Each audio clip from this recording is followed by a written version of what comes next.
Welcome back everyone to another episode of Let's Play Dark Souls 2. In this one we are going to be moving forward and actually checking out some stuff here in Drangleic Castle. So, there's two paths you could take from the bonfire there.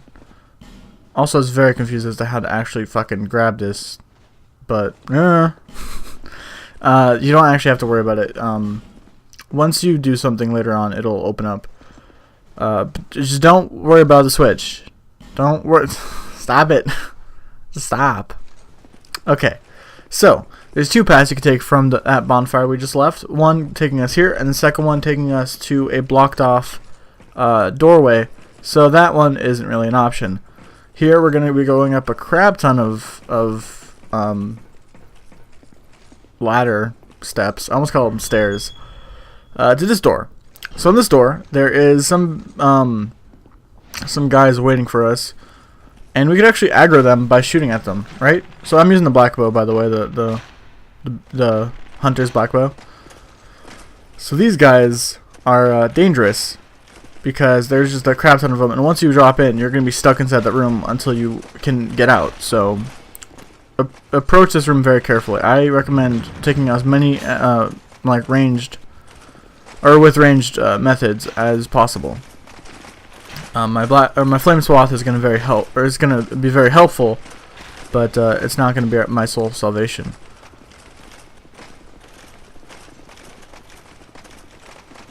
Boom! Fire! Yeah, it did damage still. I don't have too much to say about this section other than what I just did. Be careful. Like, you can go down and fight there all you want, but it's just very tough. I mean, I did manage to get a couple kills there, so that makes it easier. There is a golem. You do want to have him... You do want him to get souls in his chest or whatever to move the urn. I think at some point I just said F it and just jumped inside it because I was like, there's probably not that many. There really wasn't. There was two that was still sitting and then only a couple standing up. Oh no, like, I think my halberd makes very short work of these guys. Also, how is he still alive? That's a little cheap. Oh my god, a tiny slab? That's super lucky. I've gotten a few of those just by random drops, and every time, like, amazing luck. They're one item that's super hard to come by, I'll say. So, we need this guy to be active. Destroy here. So, they're trying to say you should destroy an enemy there, which is what I'm about to do. Don't use the poison mist, it's not worth it. See, it's not worth it at all. It's useful later on, but ugh. Don't really bother with it right now.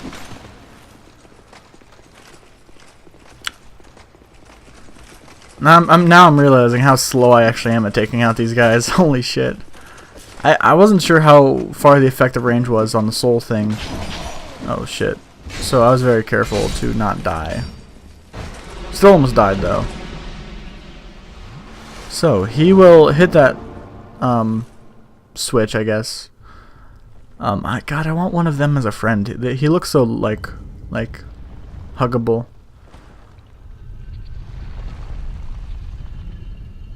Just keep watching, you'll see eventually. Right there. That'll actually move that elevator, which we want because we could then take the elevator up to a certain room which has stuff. Okay, I'll say that much. We'll see in a bit more about that. But first, there's some items. And no, there's not a boss. It's just they're like, hey, let's reward you for that bullshit room by giving you some stuff, which I'm totally cool with. I want, like, pity items I'll take all day long. Also, the Soul Greatsword, I believe, is it's a pyromancy. No, fuck. It's a spell, which I believe you basically go shing, and then you have a greatsword made out of sorcery, which is glorious and amazing, and I want that, but I can't use it. So I'll have to delegate that to a different character instead, which sucks. Careful. So, there are some more Analondo / Allion Knights archers of sorts that are up here. There's 2 on each side up on the top section, and then there's these guys up here or in front here, which are just evil. They won't leave their path, so don't worry. What I recommend is running up the stairs and then dealing with one or the other sides, which I think I ended up doing because I was trying to figure out exactly how many there are. There's only 2.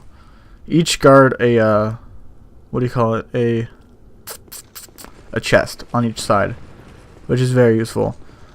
You take them out however you want. I end up going. I just rush in, kill them, and then while I need to, I always I just heal while sitting behind one of the one of those columns right there, which makes it very easy to fight these guys. They're not that much of an issue as long as you are pretty careful about it.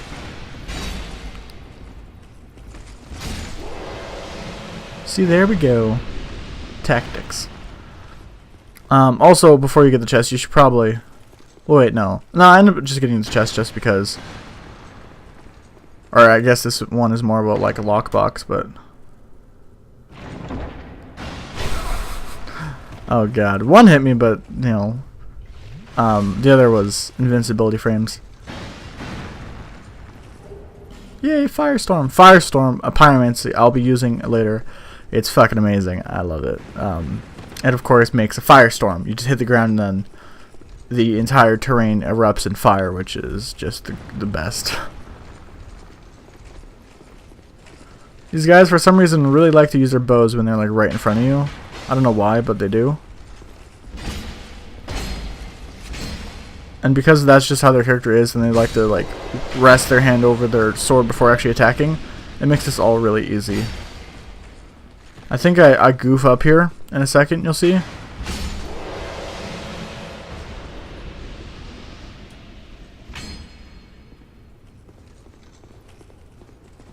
Trap ahead. I was very terrified that this was there was a trap in that, but that shouldn't don't kill it. Don't. God damn it. I fucked up again. Yeah. It happens a lot for me. Oh well, sorry. That's, I guess I could be like, well, the magic of Dark Souls means now that you have to figure out what the item is. I know. It's stupid, but what can you do? I can't do anything because it's already gone. So the Macedon goes super slowly, so I'm like, you know what? Arrows. That's how I'm gonna deal with this shit.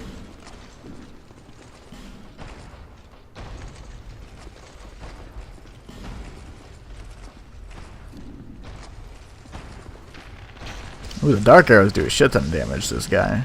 This actually makes the arrows a viable weapon, otherwise it would not very viable. Oh, that's right, it died. That's the best. Shit. Anyways, so instead of going that way, first let's go up the elevator and edit. That elevator is 30 seconds long. It's not a loading screen, it's just 30 seconds long. That's how tall up this tower is. So we got a creepy ass guy here. Again, very fucking creepy. No key to the embedded inventory. So that is actually a lock.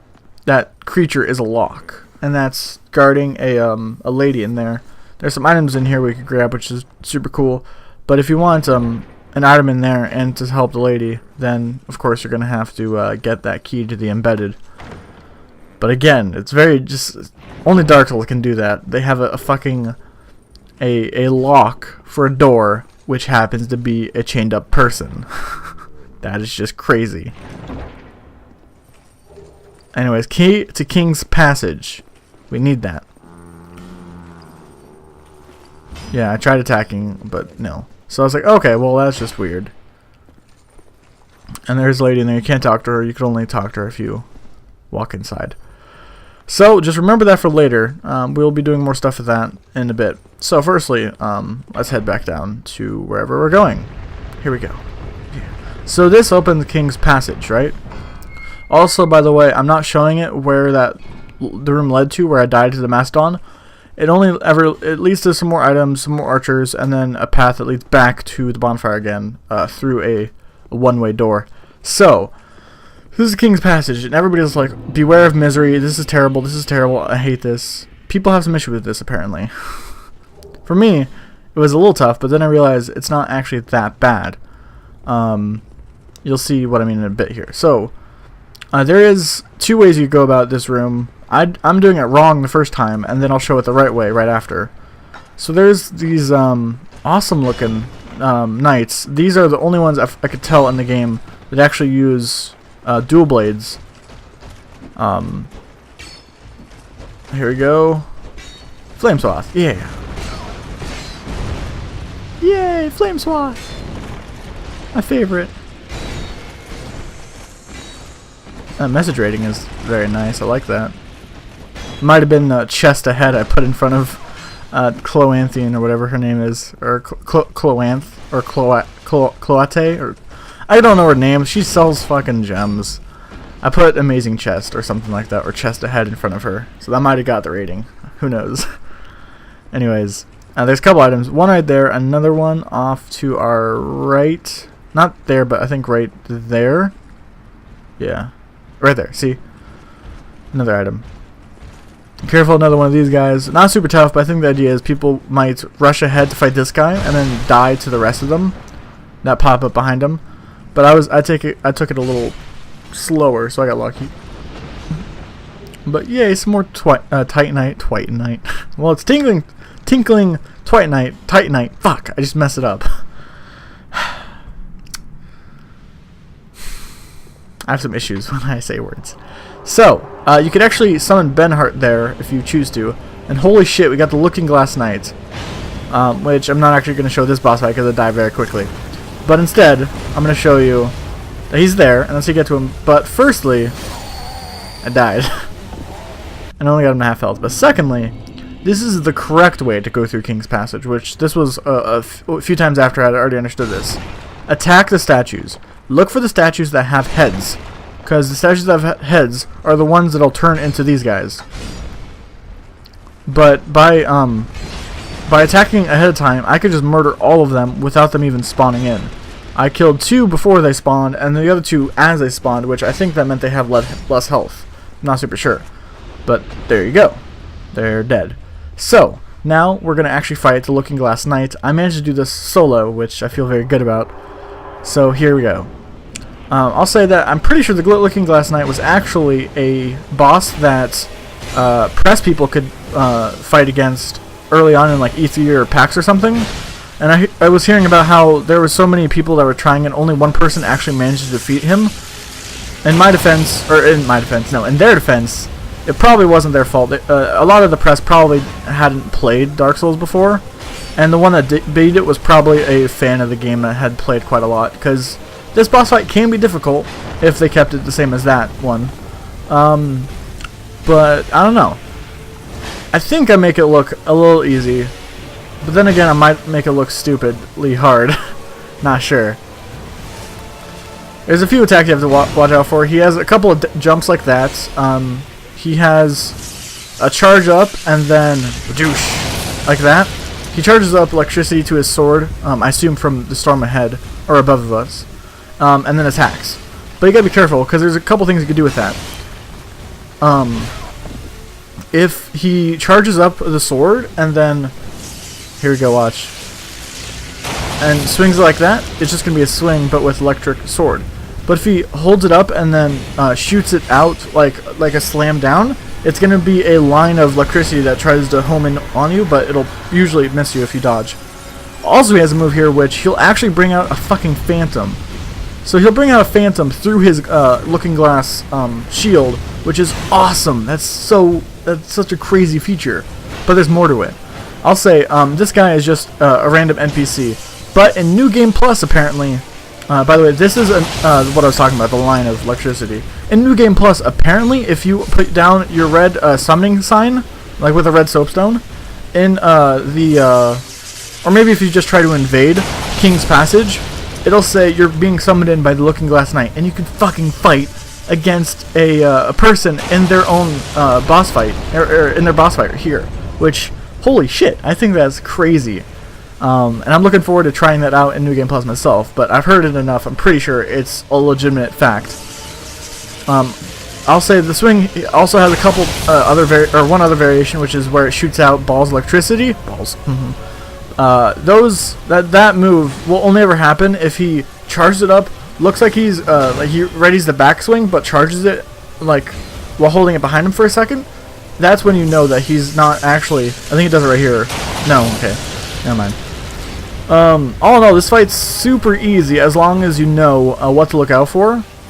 So just watch out for his combos, and sometimes the 3-hit combo varies into a 4-hit combo. And electricity, all in all, can be very easily dodged.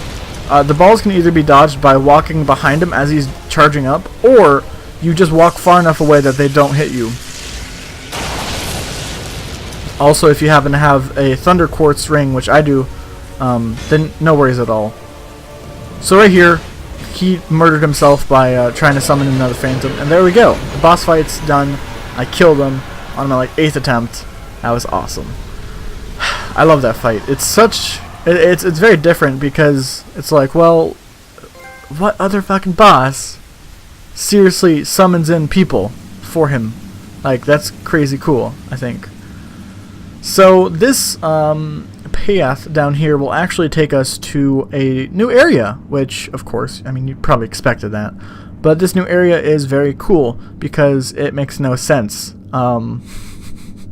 I'm like, alright, we were at the top of the castle fighting stuff, and then suddenly we go down here, and then suddenly we're going to be in this really weird area in comparison. But then again, Dark Souls has never been super consistent in my mind in terms of locations, because it always seems weird.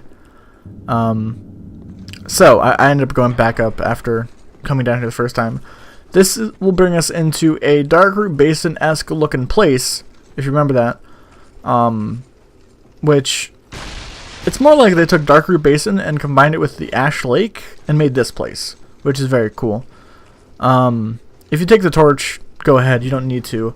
I was just taking the torch in case because we have a bunch of trees and stuff. Maybe we'd have tree enemies. We will in a way, but not what you're thinking.